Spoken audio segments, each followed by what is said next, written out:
It will be in the background, he said. It'll be in the background.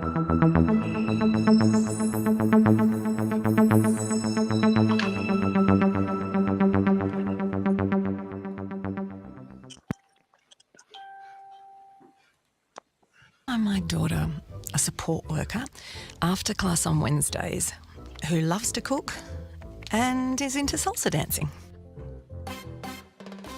Mabel is the website that's revolutionising disability support.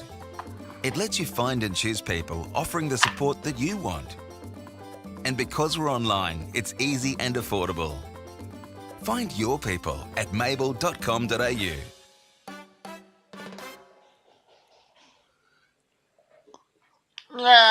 Hello, everybody.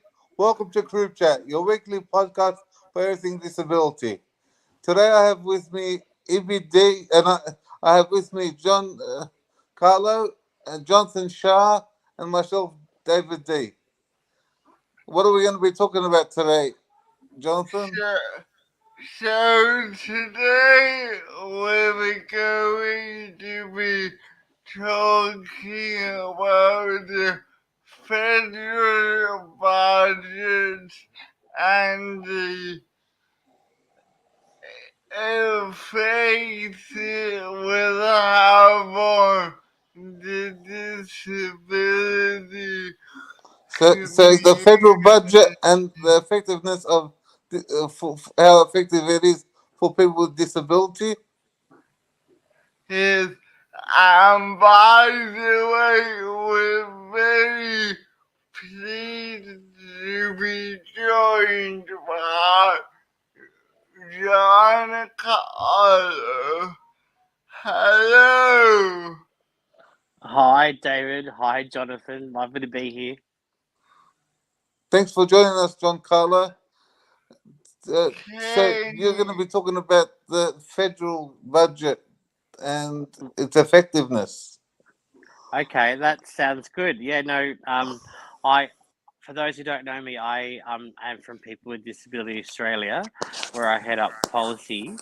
And myself and our president Samantha Connor, who some of you may know, were in Canberra this week for the whole week, and we were there for the budget on Tuesday night. So yeah, so we were in the thick of it, so to speak, and it was not necessarily a good budget for people with disability. It was a lead and mean budget, actually, is what we called it, on Tuesday night, because there wasn't really much for the disability community to be celebrating. Before we get into it, maybe for the audience, can you tell us a bit about yourself professionally, and then tell us what is it like being in Parliament House at budget week. And if anyone is out there and they want to ask any questions, please do so onto the actual page, and we'll try to answer them. That sounds good, David. Yeah, no. To answer your questions, Jonathan. So a little bit about myself. As I said, I head up policy at People with Disability Australia. For those who don't know what People with Disability Australia is, we're the national peak body that represents the 1 in 5 people with disability, and we are a disabled people's organisation. Our board is entirely made up of people with disability. Some of you may know our president Samantha Connor, and a lot of our team, a lot of our staff, and including our CEO and including myself, have disability. And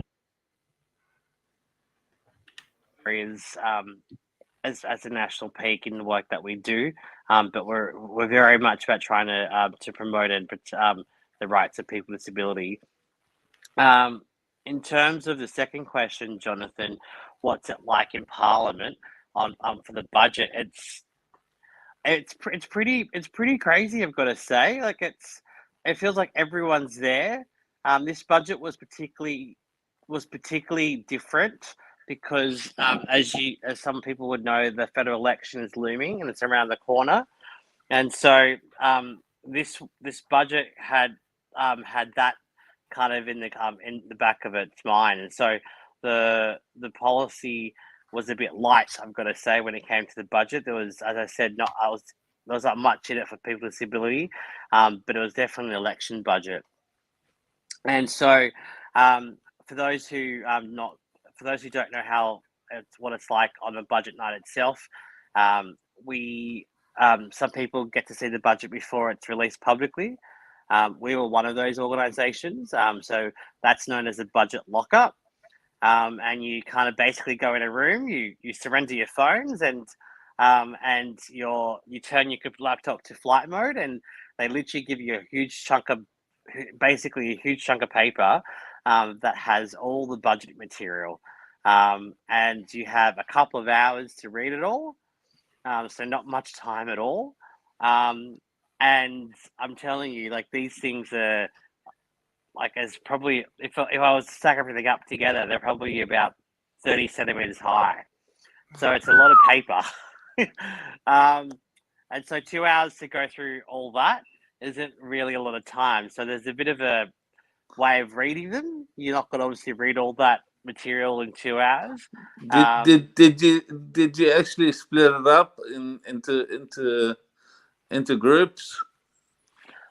kind of like, it's just about knowing what to look for.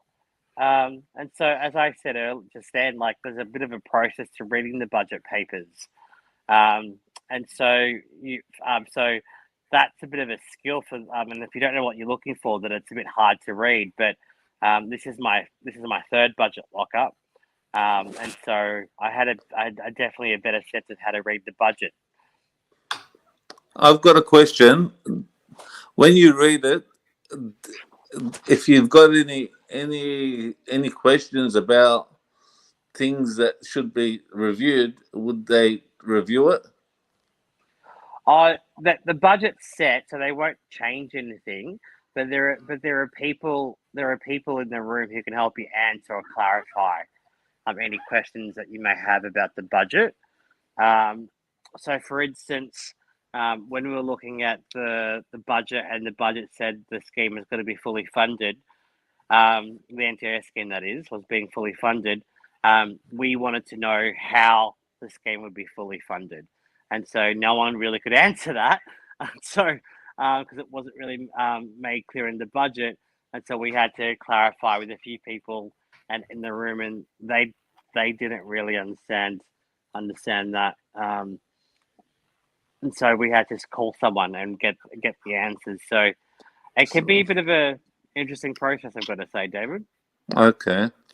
I have a question.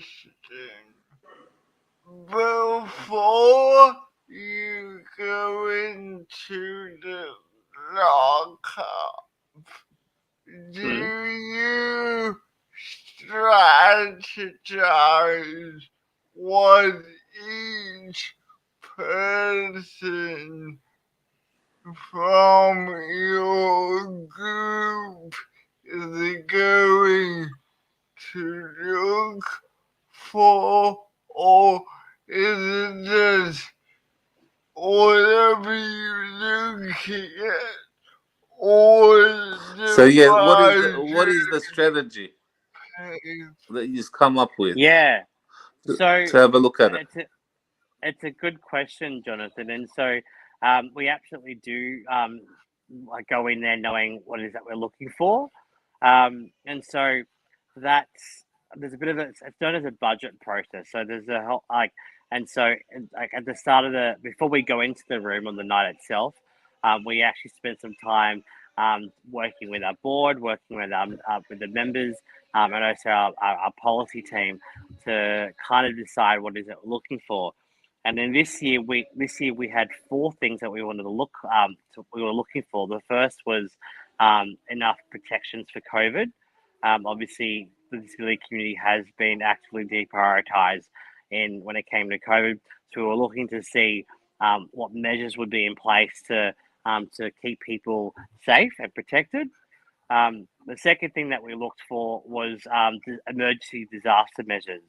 You know, a lot of people with disability, particularly in Queensland and in the northern rivers, northern parts of New South Wales, have been impacted by the floods recently, and so that's really started a conversation around around inclusive disaster management and how do you ensure that people with disability are part of the response, the recovery, and the process to ensure that disasters, whenever they occur, are inclusive of people with disability. And so that was the second thing, and probably the most important thing we were looking for in the budget. And then we were looking for more advocacy funding in the budget as well. Um, you know, there's a lot of NDS appeals, for instance, and so we're looking to see if they were gonna fund more people to provide support for those who are seeking to appeal NDS decisions, and that wasn't in it. And then lastly, the fourth thing that we're looking for was just for the scheme um, to to be sustainably funded through a mechanism that would keep it secure. And we didn't see that. So those are the four things that we had, and we strategized to get to those four things. And unfortunately, the budget didn't deliver that.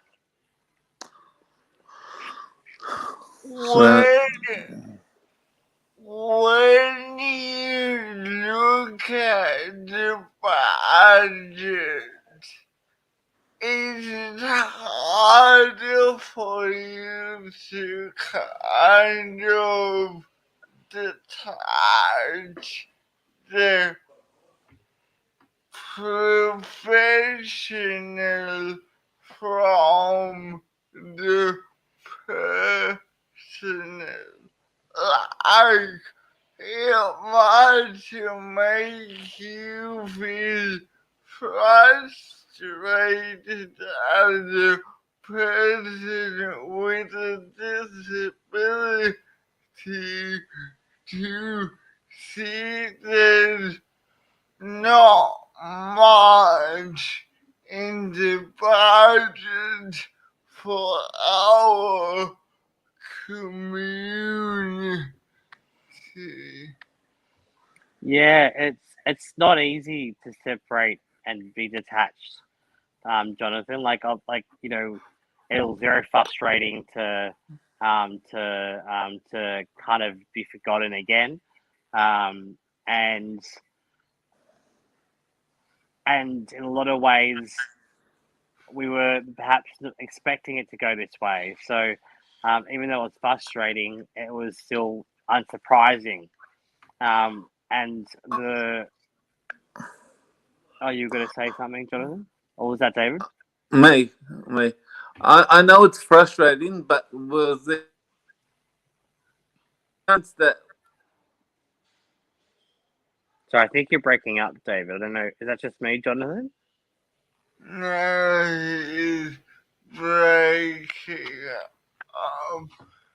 So let me ask you a question. When you looked at the budget papers, was there one thing that really surprised you of what was in it or what was not in it? Yeah, a few things surprised me. Not necessarily related to disability, because as I said, that was a bit light in the budget. But I was pleasantly surprised to see a commitment to a special commitment to resettle Afghani refugees. I wasn't expecting to see.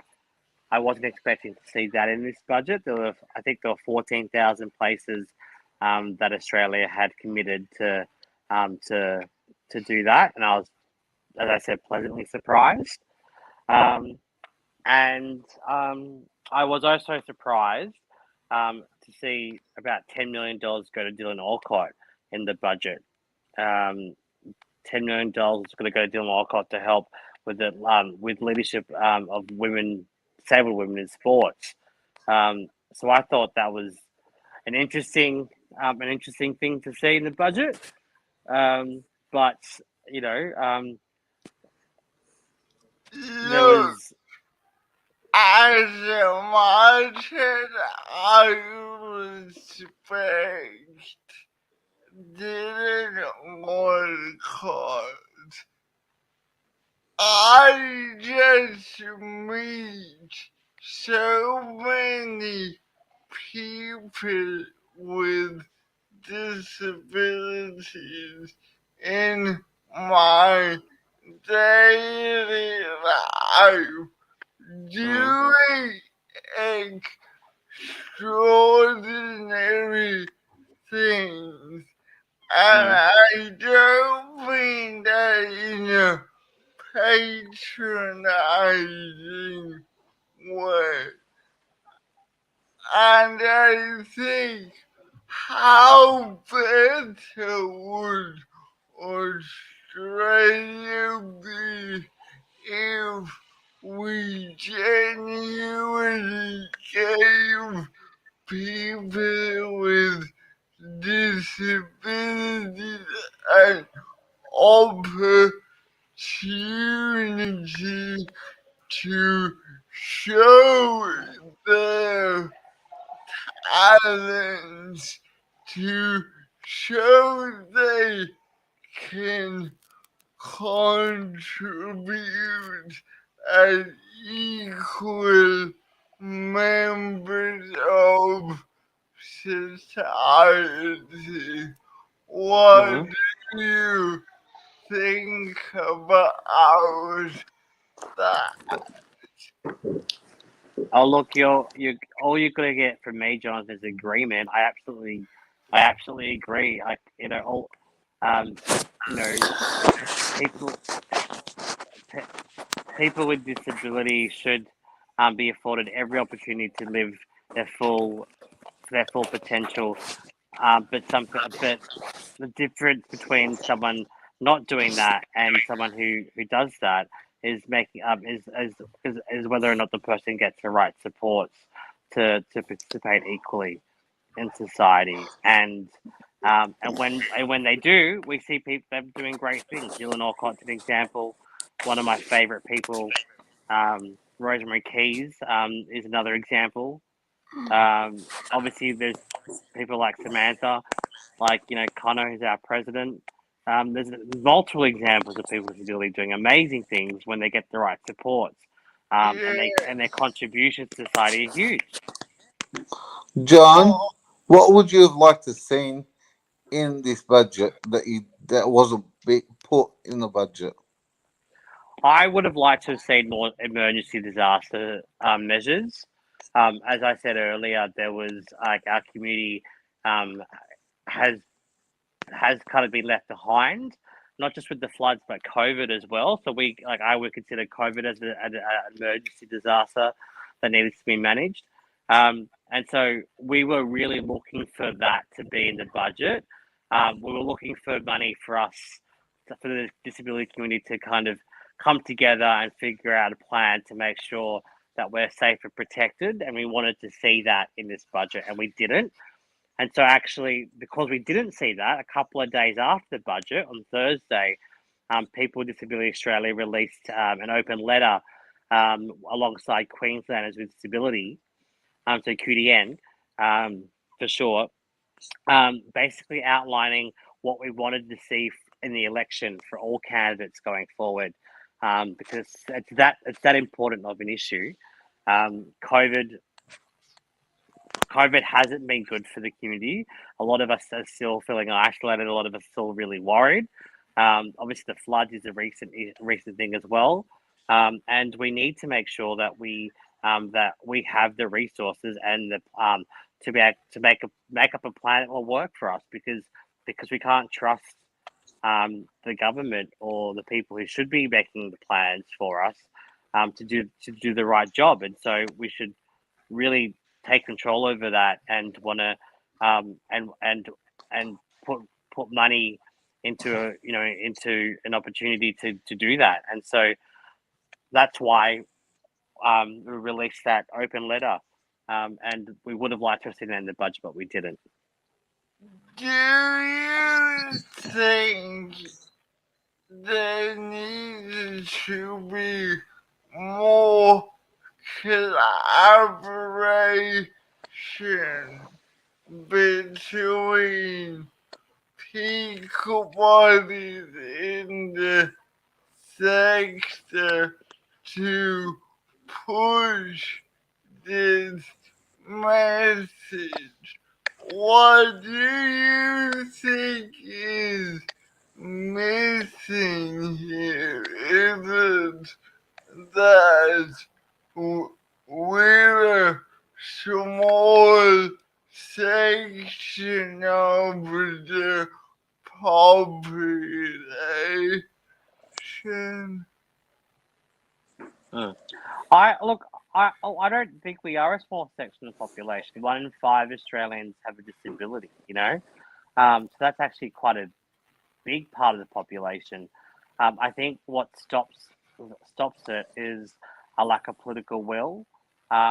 The letter that I mentioned, the open letter to all candidates at the election, was endorsed by over 40 disability organisations. So we are actually working together. We are collaborating, and we're telling people what we need as a community, but they're still not listening, and so that's why I said that I think the biggest barrier is the political will, and um, that's why that's frustrating, and why that's in a lot of ways upsetting. If you're speaking to people who've never heard of a peak body but want to advocate, in your opinion, what do you think is the first step? For people to get involved, Yes. well, the first step would be to join a peak body that that you want to join or that interests you. So, for those who don't know, People with Disability Australia is a membership organisation. It's free to join. Anyone can join with a disability, um, and that's the first step. There's other organisations that exist as well, like Women with Disability Australia, National, I think, Disability Alliance, and others. A lot of these organisations are peak John, bodies what are the positives of the budget? for the disability community, or Yeah, for in disability general. and everyone, mainly disability.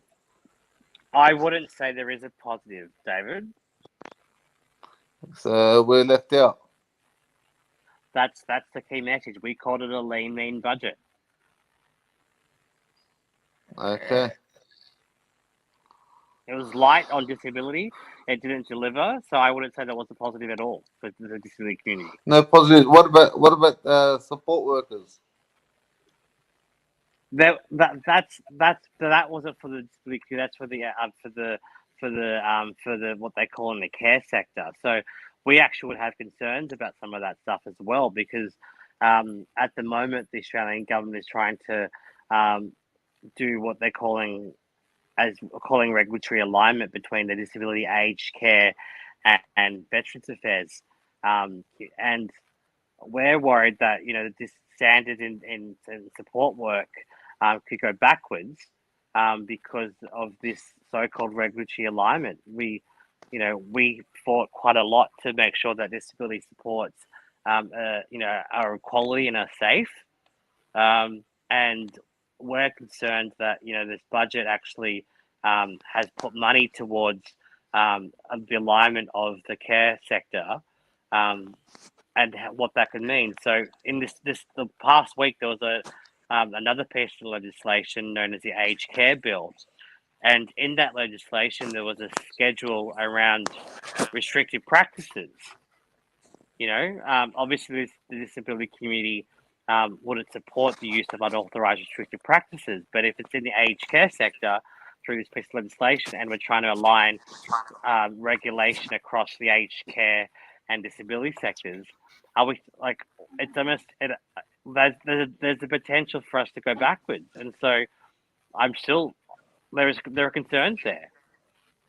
Do Okay. you think just sticking with the disability sector, there needs to be a key initiative to promote real-time reporting of incidents, and going further, we see other sectors like education and health that actually publicly available data on quality and performance.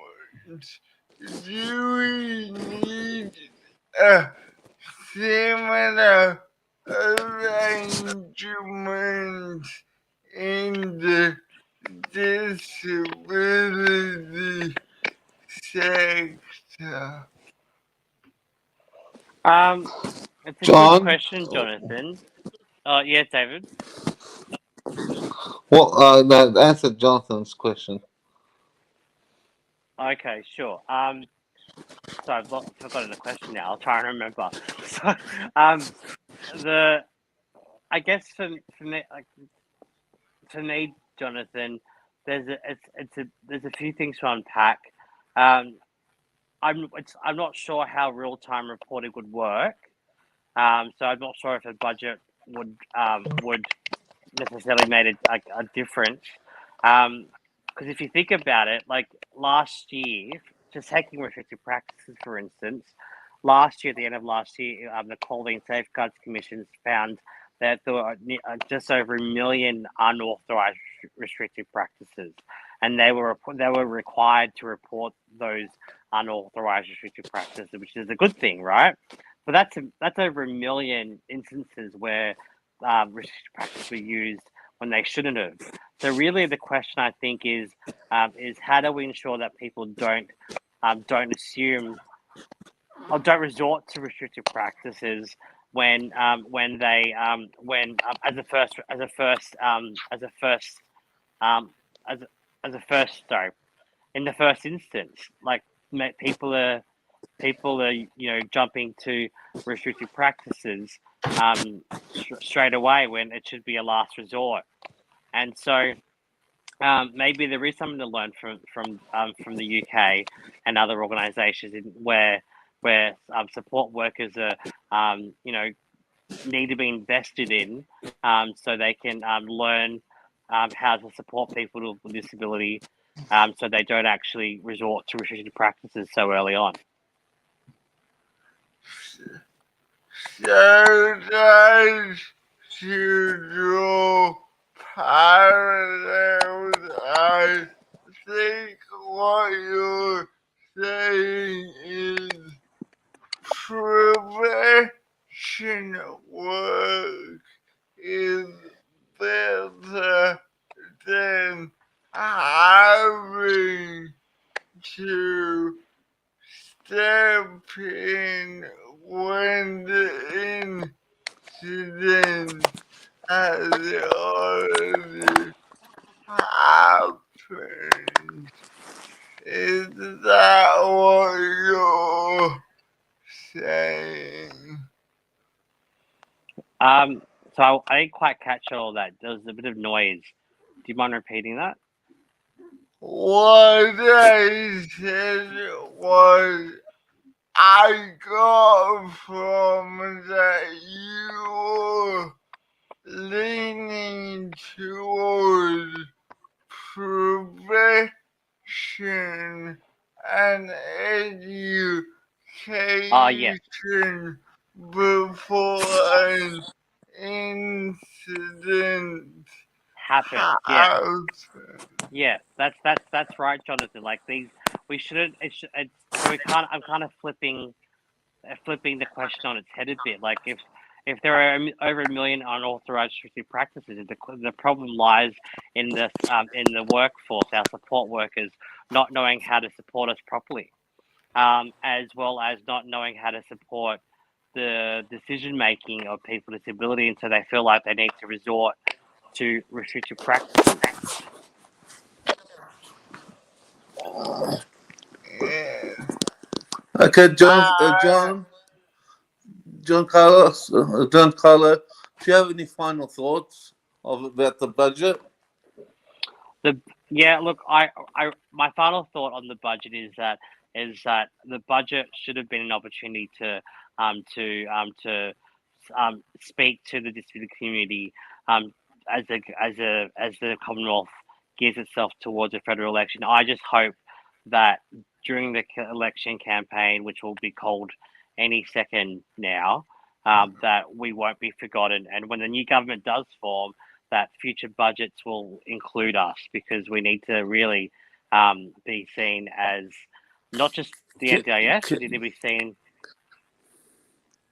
can Sorry. they change the budget from here? Um, Not really. No, like they can make other announcements, but they can't change the budget. They can make other announcements. So there is They can add possibilities on to to still it? get things. They can add on to it. Yeah. Good. Hopefully they do. Yeah. So we will be trying to see what we can get. Just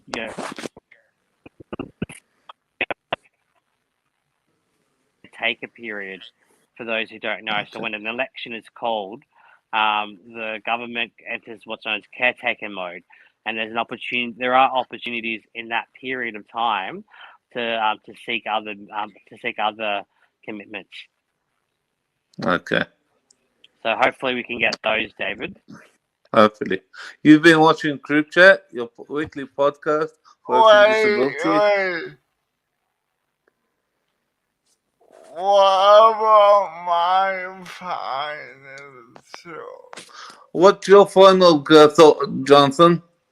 Look, this is a perfect opportunity for people with disabilities to get organized. Absolutely. If you're passionate about an issue, if you have a group of peers, reach out. I know you're not alone in your frustrations. It's better to know that you've done something than do nothing at all. I A agree, hundred. Johnson. I agree. I totally agree. What a great message to end on, Jonathan. And now's the time to get active and to tell people what it is that you're passionate about, to see the change that you think needs to happen, because it's the election time. So let's go out there, folks. Okay. Okay. You've been watching CripChat, your weekly podcast for everything disability. Thank you for joining us and join next week for more. If you want, please like and share and leave a comments if you want anything to be spoken about or any topics. Thank you. Bye. Thank you, Jonathan, David. Bye.